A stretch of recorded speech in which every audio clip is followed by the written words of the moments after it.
নমস্কাৰ খবৰ.কমৰ তৰফৰ পৰা ৰাজ্যৰ প্ৰত্যেকগৰাকী দৰ্শকক ইংৰাজী নৱবৰ্ষৰ শুভেচ্ছা জনাই ষ্টুডিঅ'ত মই প্ৰণামী। আজি বছৰৰ প্ৰথমটো দিন আৰু আজি বছৰৰ প্ৰথমটো দিনতে ৰাজ্যবাসীৰ বাবে আছে এটা ভাল খবৰ, কিয়নো ৰাজ্যৰ মুখ্যমন্ত্ৰী গৰাকীয়ে ৰাজ্যৰ লাখ লাখ জনতাক ভাল খবৰ দিছে। উপহাৰ প্ৰদান কৰিছে ৰাজ্যৰ মুখ্যমন্ত্ৰী গৰাকীয়ে। আপুনিও লাভ কৰিব পাৰিব সেই উপহাৰ, কিয়নো কিছুদিন আগৰে পৰা ৰাজ্যৰ মুখ্যমন্ত্ৰী গৰাকীয়ে ঘোষণা কৰি আহিছে যে অসমবাসী ৰাইজক অসমৰ লাখ লাখ জনতাক উপহাৰ প্ৰদান কৰা হ'ব। আপুনিও সেই সুবিধা লাভ কৰিব, আপুনিও শীঘ্ৰেই ল'ব পাৰিব সেই সুবিধা। গৃহিণীৰ পৰা আৰম্ভ কৰি চৰকাৰী কৰ্মচাৰী সকলোকে প্ৰদান কৰা হ'ব এই উপহাৰ। কিন্তু কি উপহাৰ প্ৰদান কৰিব ৰাজ্যৰ মুখ্যমন্ত্ৰী গৰাকীয়ে, যিহেতু কিছুদিনৰ আগৰে পৰাই সামাজিক মাধ্যমত চৰ্চাত থকা দেখা পোৱা গৈছে। নতুন বছৰৰ প্ৰথমটো দিনৰ পৰাই, যিহেতু আজি প্ৰথমটো দিন নতুন বছৰৰ, আজিৰ পৰাই কেইবাটাও উপহাৰ প্ৰদান কৰিব ৰাজ্যৰ মুখ্যমন্ত্ৰী গৰাকী আৰু ৰাজ্যৰ লাখ লাখ জনতাৰ বাবে সুখবৰ বুলি ক'ব লাগিব, কিয়নো প্ৰথমটো দিনতেই সুখবৰ প্ৰদান কৰিছে ৰাজ্যৰ মুখ্যমন্ত্ৰী ডক্টৰ হিমন্ত বিশ্ব শৰ্মাই। কিন্তু সেই উপহাৰ কি প্ৰদান কৰিব, উপহাৰত আছে কি, আমি সবিশেষ খবৰ এই মুহূৰ্তত জনাই আছো। ৰাজ্যবাসীৰ বাবে এটা ভাল খবৰ বুলি ক'ব লাগিব, কিয়নো এটা ভাল খবৰ দিছে ৰাজ্যৰ মুখ্যমন্ত্ৰী ডক্টৰ হিমন্ত বিশ্ব শৰ্মাই। বছৰৰ প্ৰথমটো দিনতেই ৰাজ্যৰ লাখ লাখ জনতাৰ বাবে আছে এটা ভাল খবৰ। আমি পুনৰবাৰ জনাইছো, কিয়নো প্ৰথমটো দিনতেই ভাল খবৰ আছে আৰু মুখ্যমন্ত্ৰীয়ে ৰাজ্যৰ জনতাক দিছে কেইবাটাও ডাঙৰ উপহাৰ, আৰু কেইবাটাও ডাঙৰ উপহাৰ ৰাজ্যৰ মুখ্যমন্ত্ৰী গৰাকীয়ে প্ৰদান কৰিছে। আপুনিও গ্ৰহণ কৰিব পাৰিব সেই উপহাৰ। আমি পুনৰবাৰ জনাইছো প্ৰত্যেকগৰাকী দৰ্শকক, খবৰ.কমৰ প্ৰত্যেকগৰাকী দৰ্শকক জনাইছো এই মুহূৰ্তৰ এটা গুৰুত্বপূৰ্ণ খবৰ বুলি ক'ব লাগিব, কিয়নো আজি প্ৰথমটো দিনতে কেইবাটাও উপহাৰ প্ৰদান কৰিছে। কি উপহাৰ প্ৰদান কৰিছে আপুনি জানেনে? আপুনি হয়তো নিশ্চয় নাজানে, বা কিছু লোক এতিয়ালৈকে জ্ঞাত যে কি উপহাৰ প্ৰদান কৰিছে। আমি জনাই আছো প্ৰত্যেকগৰাকী দৰ্শকক, আজিৰ দিনটোত গৃহিণীৰ পৰা চৰকাৰী কৰ্মচাৰীলৈ পাব ডাঙৰ উপহাৰ। গৃহিণীৰ পৰা চৰকাৰী কৰ্মচাৰীলৈ সকলোৱে ডাঙৰ উপহাৰ পাব, আৰু 2 লাখৰ পৰা 5 লাখ টকা পাবলৈ আজিৰে পৰাই কৰিব পাৰিব আবেদন, কিয়নো মুখ্যমন্ত্ৰী গৰাকীয়ে আত্মনিৰ্ভৰশীল অসম যিহেতু তৈয়াৰ কৰিম বুলি কৈছিলে, আৰু তাৰ পাছতেও তেওঁ যুৱকসকলক তেওঁ কিছু টকা প্ৰদান কৰা দেখা পোৱা গৈছিল, আৰু আজিৰে পৰাই তেওঁ এইটো মুকলি কৰি দিব, আৰু আজিৰ পৰাই চৰকাৰী চাকৰিয়ালেও বদলিৰ বাবে আবেদন কৰিব পাৰিব। আমি পুনৰবাৰ জনাইছো যে চৰকাৰী চাকৰিৰ সুৰক্ষাৰ বাবে প্ৰদান কৰা হ'ব ধন, আজিৰ পৰা লোৱা হ'ব সিদ্ধান্ত। আমি পুনৰবাৰ জনাইছো, যিহেতু যিসকল চৰকাৰী চাকৰিয়াল আছে তেওঁলোকৰ সুৰক্ষাৰ বাবে ধন প্ৰদান কৰা হ'ব, আৰু আজিৰ পৰা দেশৰ জনতাৰ বাবে সাজু কৰা হৈছে 1 কোটি ঘৰ, আৰু যিহেতু PMAY2 আহি আছে, আৰু তাত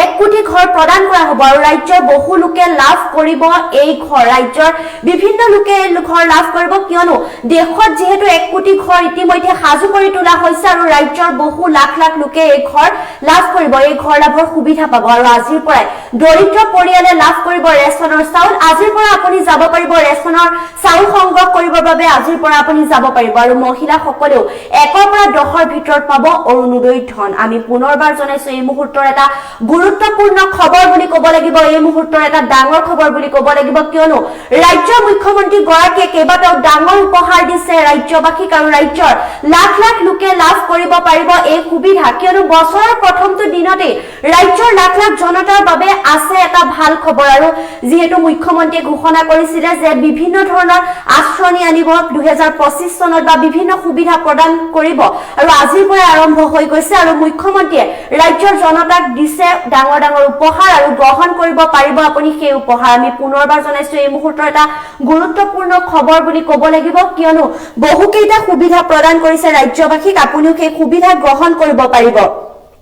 আমি পুনৰবাৰ জনাইছো এই মুহূৰ্তত, আৰু কোনে লাভ কৰিব আমি সেই সবিশেষ খবৰ আপোনালোকক জনাই থাকিম, কিয়নো বছৰৰ প্ৰথমটো দিনতে বহুত যুৱক যুৱতীও পাব ভাল খবৰ, কিয়নো ইয়াৰ পূৰ্বেও যিহেতু ধন প্ৰদান কৰি আহিছে, আৰু আত্মনিৰ্ভৰশীল অসম বনাম বুলি যিহেতু মুখ্যমন্ত্ৰীয়ে সংকল্প লৈছিল, তাৰ পাছতেই যিহেতু ধন প্ৰদান কৰিছিল তেওঁলোকে ব্যৱসায় বাণিজ্য আৰম্ভ কৰিবৰ বাবে বা নিজে স্বাৱলম্বী হ'বৰ বাবে, আৰু প্ৰথম কিস্তিত যেতিয়া ধন প্ৰদান কৰিছিল তাত সফল হৈছিল অসম চৰকাৰ, আৰু তাৰ পাছতে এতিয়া দ্বিতীয় কিস্তি প্ৰদান কৰিব, আৰু আজিৰে পৰা সেই কাম আৰম্ভ হ'ব বুলি যিহেতু মুখ্যমন্ত্ৰী গৰাকীয়ে ঘোষণা কৰিছে। বছৰৰ প্ৰথমটো দিনতে বহুত যুৱক যুৱতীয়ে ভাল খবৰ পাব, কিয়নো তেওঁলোকে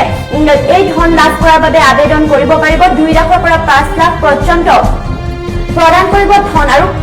কোন কোন যুৱক যুৱতীক প্ৰদান কৰিব যেহেতু 2 লাখ টকা প্ৰদান কৰা হ'ব বুলি ঘোষণা কৰিছিল আৰু 5 লাখ টকা যিসকলে MBBS পাছ কৰি আছে বা ইঞ্জিনিয়াৰিং পাছ কৰি আছে তেওঁলোকক 5 লাখ টকা দিব বুলি মুখ্যমন্ত্ৰীয়ে ঘোষণা কৰিছে আৰু বাকি সকলোৱে পাব 2 লাখ টকা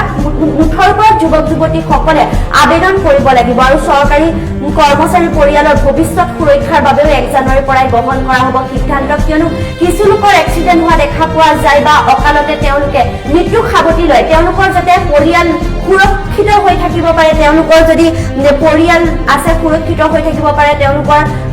সকলোখিনি সুবিধা কৰিব পৰাকৈ এনেধৰণৰ সুবিধা আনি দিছে যে সকলোখিনি সুবিধা যাতে গ্ৰহণ কৰিব পাৰে তেওঁলোকৰ জীৱনটো যাতে অতিবাহিত কৰাত সুবিধা হয় সেইবাবে চৰকাৰী কৰ্মচাৰী পৰিয়ালৰ ভৱিষ্যত সুৰক্ষাৰ বাবে 1 জানুৱাৰীৰ পৰাই গ্ৰহণ কৰা হ'ব সিদ্ধান্ত তেওঁলোকৰ যদি মৃত্যু হয় বা তেওঁলোকৰ যদি ডাঙৰ এক্সিডেন্ট হয় তেতিয়া তেওঁলোকৰ পৰিয়ালে লাভ কৰিব সাহায্য আৰু চৰকাৰী কৰ্মচাৰী পৰিয়ালক 5 লাখৰ পৰা 1 কোটি টকা পৰ্যন্ত আৰ্থিক সাহায্য প্ৰদান কৰা হ'ব বুলি সিদ্ধান্ত গ্ৰহণ কৰিছে আৰু নতুন বছৰতে আৰম্ভ হৈছে নতুন চৰকাৰী ঘৰ আবেদন আপুনি চৰকাৰী ঘৰৰ বাবে আবেদন কৰিব পাৰিব যদি আপুনি চৰকাৰী ঘৰ লাভ কৰা নাই তেন্তে আপুনি আবেদন কৰিব পাৰিব যদি আপুনি চৰকাৰী ঘৰৰ পৰা বঞ্চিত হৈ আছে তেন্তে আপুনি শীঘ্ৰেই চৰকাৰী ঘৰ আবেদন কৰিব পাৰিব কিয়নো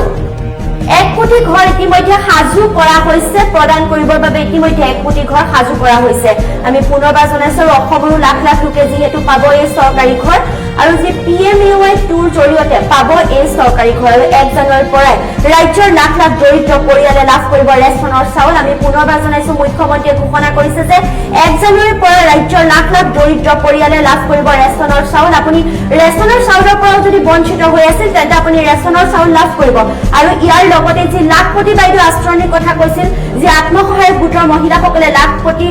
বাইদেউ বনাম বুলি যি সংকল্প গ্ৰহণ কৰিছিল তেওঁলোকক যি 10,000 টকা প্ৰদান কৰিম বুলি কৈছিল সেই 10,000 টকাও নতুন বছৰতে প্ৰদান কৰা হ'ব বুলি ৰাজ্যৰ মুখ্যমন্ত্ৰী মহোদয় ইতিমধ্যে ঘোষণা কৰিছে আৰু লগতে 1 তাৰিখৰ পৰা 10 তাৰিখৰ ভিতৰত অৰুণোদয় হিতাধিকাৰীও পাব ভাল খবৰ যেহেতু মহিলাসকলক অৰুণোদয় আঁচনি প্ৰদান কৰি অহা হৈছে 1250 টকাকৈ যেহেতু মাহে মাহে প্ৰদান কৰি অহা হৈছে ধন আৰু এইবাৰ ঘোষণা কৰিছে যে 1 তাৰিখৰ পৰা 10 তাৰিখৰ ভিতৰত অৰুণোদয় হিতাধিকাৰীয়ে ধন লাভ কৰিব